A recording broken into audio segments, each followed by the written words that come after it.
তার জানাজা অনুষ্ঠিত হবে।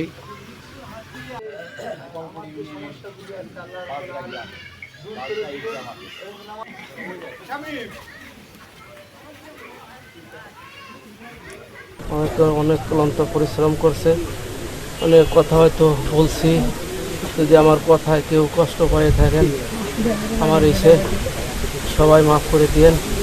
আমার বাচ্চাটার জন্য সবাই দোয়া করবেন। আমার এ নিয়ে কারোর কাছে কোনো অভিযোগ নেই, কোনো আক্ষেপ নেই। আমার আল্লাহ যেটা নসিবে রাখছে ওইটাই ফয়সালা, ওইটাই আলহামদুলিল্লাহ। আমি আর কিছু বলবো না।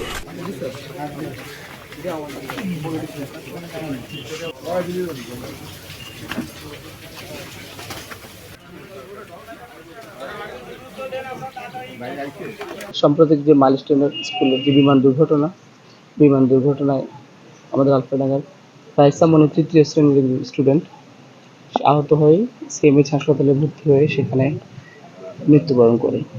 এমন মৃত্যু কোনো শিশুর বা কোনো বাবা মায়ের পক্ষে মেনে নেওয়া খুবই কঠিন এবং এটি অপ্রত্যাশিত এবং কারোই কাম্য নয়।